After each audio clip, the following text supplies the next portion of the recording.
Madam अपना परिचय दीजिएगा। मेरा नाम वीवा रंजन है।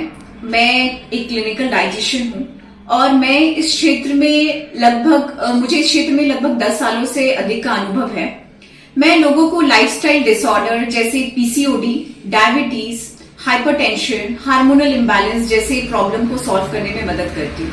मेरा खुद का क्लिनिक है काबिल नगर सुनारी में। मैडम इन दिनों देखा जा रहा है कि फैटी लीवर के पेशेंट काफ़ी बढ़ गए हैं ना, बड़े बड़े हॉस्पिटल्स डॉक्टर्स के पास जाके परेशान हो गए। कुछ उन लोगों के लिए अगर आपके पास डाइट प्लान है जिनसे वो फॉलो करके रिलैक्स या फिर रिलीफ मिले तो जरा बताइए हमें। देखिए, सबसे पहले हम लोग ये समझते हैं कि ये फैटी लीवर होता क्या है। फैटी लीवर वो कंडीशन है जब लीवर में ना फैट का एक्यूमुलेशन हो जाता है। अब फैट का एक्यूमुलेशन लीवर में हो क्यों रहा है? ये इसलिए होता है, सपोज कि आपको रिक्वायरमेंट है 1500 किलो कैलोरीज की, बट आप कंज्यूम कर रहे हो 2000 किलो कैलोरीज। तो ये जो एक्स्ट्रा कैलोरीज है इसको हमारा बॉडी क्या करता है, फैट के रूप में स्टोर करने लगता है लीवर में। लीवर हमारी बॉडी का स्टोरेज हाउस होता है, तो इसे वो स्टोर करता जाता है। हम लोग कभी कैलोरी डेफिशिएंट तो होते नहीं है, हमेशा बहुत ज्यादा मात्रा में कैलोरीज लेते हैं और ये कैलोरीज जो है, ये एक्स्ट्रा जो फैट है हमारे लीवर में स्टोर होते रहता है और ये एक्यूमुलेशन ऑफ फैट क्रिएट करता है जो काउज करता है फैटी लीवर।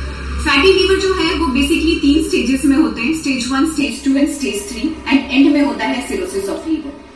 स्टेज 1 और स्टेज 2 में तो इसके बारे में पता ही नहीं चल पाता है लोगों को। बहुत ही माइनर से सिम्टम्स होते हैं इसमें, जैसे कि कॉन्स्टिपेशन होना या फिर खाना खाने के बाद पेट फूलना, ब्लोटिंग की समस्या, या फिर बहुत सारे लोगों में एसिडिटी वगैरह की भी प्रॉब्लम होने लगती है। तो लोग ये सोचते हैं कि मुझे एसिडिटी है या फिर गैस्ट्राइटिस है, तो उसके लिए पिल लेना शुरू कर देते हैं, तो वो से लीवर से कनेक्ट ही नहीं करते। तो स्टेज 1 और स्टेज 2 बहुत ही, इसे मतलब रिवर्स करना बहुत ईजी है अगर आपने जान लिया कि आपको फैटी लीवर है। स्टेज 3 को कंट्रोल करना थोड़ा मुश्किल होता है, पर फिर भी आप एक डिसिप्लिन लाइफ और अच्छे खान पान से आप इसे कंट्रोल कर सकते हो। पर सिरोसिस ऑफ लीवर जो है वो एंड स्टेज लीवर डिजीज होता है, इसको कंट्रोल करना थोड़ा मुश्किल होता है। तो इसके बारे में, लीवर डिजीज के बारे में अल्ट्रासाउंड के थ्रू पता चलता है। अल्ट्रासाउंड में पता चल जाता है कि लीवर जो है वो कौन से, मतलब लीवर डिजीज कौन से स्टेज में है। अगर बहुत अच्छे से जानकारी चाहिए तो फाइब्रो स्कैन करवा सकते हैं। फाइब्रो स्कैन में लीवर का पूरा कंप्लीट पिक्चर पता चल जाता है कि उसमें फाइब्रोसिस तो नहीं हो रहा, या फिर इन्फ्लामेशन कितने हद तक बढ़ा हुआ है, सिरोसिस है तो वो कितने हद तक बढ़ा हुआ है। तो इन सब चीजों के बारे में जानकारी पता चल जाती है।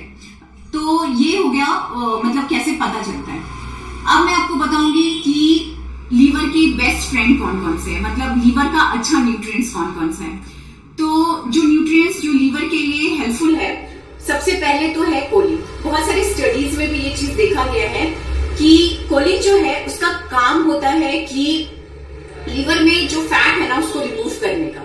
तो बहुत सारी स्टडीज में ये चीज देखा गया है कि जिन लोगों को कोलिन की डेफिशिएंसी होती है ना, उन लोगों को फैटी लीवर उनमें बढ़ जाता है। तो फैटी लीवर बढ़ा हुआ रहता है। तो कोलिन किस में ज्यादा होता है? तो एग में, सोयाबीन में या फिर लेंटिल्स में, इसमें भरपूर मात्रा में कोलिन पाया जाता है। तो ये अपने आहार में आप शामिल करें।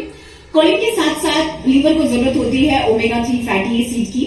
ओमेगा 3 फैटी एसिड जो है लीवर को इन्फ्लामेशन से बचाता है, ये ऑक्सीडेटिव स्ट्रेस को कम करने में मदद करता है। ओमेगा 3 फैटी एसिड्स आपको जितने भी नट्स, सीड्स होते हैं उनमें आपको भरपूर मात्रा में मिल जाएगा, जैसे फ्लैक्स सीड्स हो गया या फिर पंपकिन सीड्स हो गया। नट्स में आप वॉलनट्स इंक्लूड कर सकते हो अपने डाइट में। इनमें ओमेगा 3 फैटी एसिड अच्छी मात्रा में होता है। उसके साथ साथ लीवर को जरूरत होती है विटामिन ई और विटामिन सी की। ये एंटीऑक्सीडेंट्स है और ये इन्फ्लामेशन को कम करने में हेल्प करता है।